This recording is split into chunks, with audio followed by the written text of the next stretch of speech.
Bible बताती है कि यह उस समय की बात है जब सुषण नामक राज्य में राजा क्षयर्ष राज किया करता था। उन दिनों राजा ने सभी कर्मचारियों को, प्रधानों को और फारस में रहने वाले सभी हाकिमों को भोज दिया। उस भोज में उत्तम उत्तम पदार्थ और दाख मधु भी दिया गया। राजा ने अपने भवन के सब भंडारियों को आज्ञा दी कि जो अतिथि जैसा चाहे उसे वैसा ही दिया जाए। इसके बाद जब राजा दाख मधु पीकर मग्न हो गया तो उसने अपने सेवकों को और सेवा करने वाले सभी हाकिमों को आज्ञा दी कि वह उसकी रानी वशती को यह आज्ञा दे कि वह राजमुकुट धारण कर अपनी सुंदरता को देश देश के हाकिमों के सामने प्रकट करे। जब हाकिमों ने रानी वशती को यह संदेश दिया तो रानी ने यह आज्ञा मानने से साफ इनकार कर दिया। इस पर राजा बहुत क्रोधित हुआ। तब राजा ने राजभवन के पंडितों से पूछा कि रानी ने आज्ञा का पालन नहीं किया तो उसके साथ क्या करना चाहिए, क्योंकि वह अपने राजभवन के बारे में सभी सलाह वहां के पंडितों से लिया करता था। तब राज्य के सब पंडितों ने यह सलाह दी कि रानी ने उसकी आज्ञा को नहीं माना, इसलिए रानी को रानी के पद से हटा दिया जाए, अन्यथा सभी राज्य के हाकिमों के सामने राजा का बहुत अपमान हो जाएगा और कोई भी स्त्री अपने पतियों का आदर मान नहीं करेगी। ये बात राजा को अच्छी लगी। तब राजा ने रानी वशती को पटरानी के पद से हटा दिया और यह भी कहा गया कि राजा के लिए सुंदर और कुंवारी कन्या फिर से ढूंढी जाए। ये बात राजा को पसंद आई और ऐसे ही सुषण राज्य में कन्या की खोज के लिए उसके सभी सेवक निकल पड़े। उसी सुषण नामक नगर में एक मोर्दके नाम का एक यहूदी भी रहा करता था। उसने अपनी चचेरी बहन का पालन पोषण अपने पास रखकर किया था, क्योंकि उसके माता पिता मर गए थे। वह एस्थर को अपनी बेटी की तरह मानता था। आगे हम देखते हैं कि राजा की आज्ञा के अनुसार जब सुषण नगर में से कन्याओं को राजा के भवन में लाया गया तब उसमें से एक एस्थर भी थी। एस्थर को राजभवन में एक स्थान में रखा गया जहां कन्याओं को राजा के सामने प्रकट करने से पहले उनका श्रृंगार किया जाता था।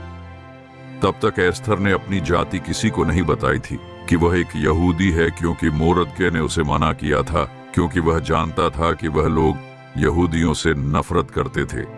इसके 6 महीने पश्चात एस्थर की राजा के सामने जाने की बारी आई। तब एस्थर को श्रृंगार के साथ राजा के सामने लाया गया। तब जब राजा ने एस्थर को देखा तो वह उसके मन को सबसे अधिक अच्छी लगी। तब राजा ने उसके सिर पर राजमुकुट रखा और उसे पटरानी होने का अधिकार दिया। इस तरह एस्थर एक यहूदी कन्या सुषणगढ़ की पटरानी हो गई थी। आगे हम देखते हैं कि राजा के पास हमान नाम का एक व्यक्ति था जो उस स्थान पर उच्च मंत्री था।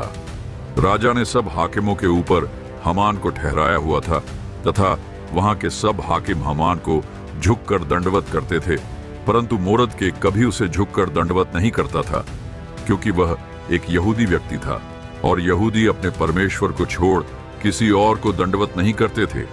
यह बात हमान को बहुत बुरी लगती थी, क्योंकि वह जान गया था कि वह एक यहूदी है। इसलिए हमान ने उस राज्य में रहने वाले सभी यहूदियों को मरवा डालने की एक युक्ति बनाई और वह राजा के पास गया। उसने राजा से कहा कि यहाँ इस राज्य में एक जाति रहती है, यहूदियों की, जो राजभवन के और आपकी सारी आज्ञाओं को नहीं मानती और उनके नियम सब लोगों से भिन्न हैं। यदि राजा को स्वीकार हो तो उस जाति को नष्ट कर दिया जाए, क्योंकि हमान यहूदियों से जलन रखने वाला व्यक्ति था और वह बहुत ही घमंडी व्यक्ति था। इसलिए उसने यह षड्यंत्र रचा। क्योंकि हमान राजा का उच्च मंत्री था, इसलिए राजा ने हमान की यह बात को मान लिया और अपनी अंगूठी उतारकर हमान को दे दी, जिसका मतलब यह था कि ऐसा ही हो।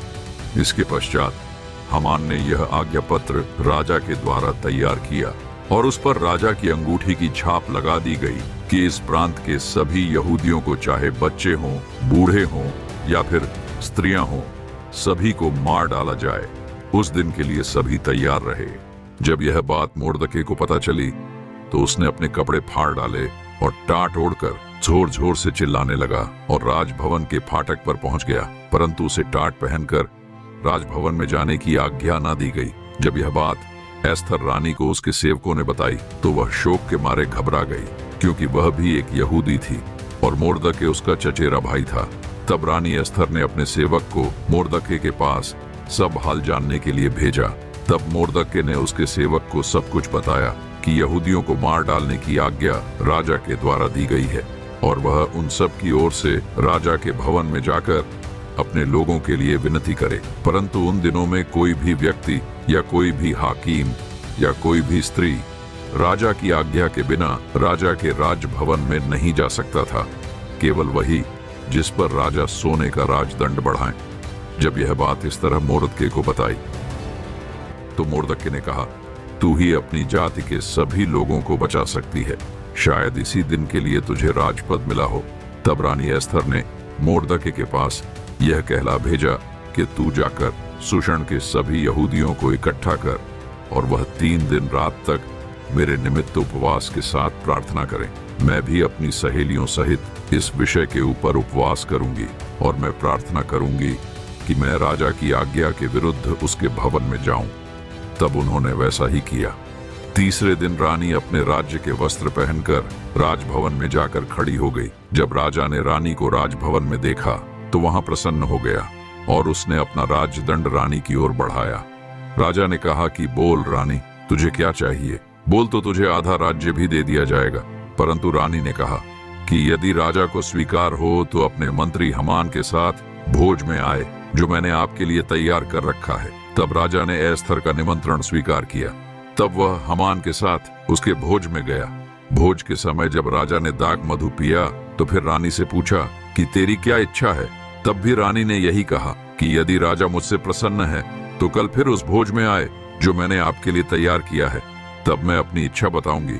उस दिन हमान मन ही मन में बहुत प्रसन्न था और जब उस दिन वह फाटकों में गया तो सभी ने उसे दंडवत किया, परंतु मोर्दके ने नहीं किया।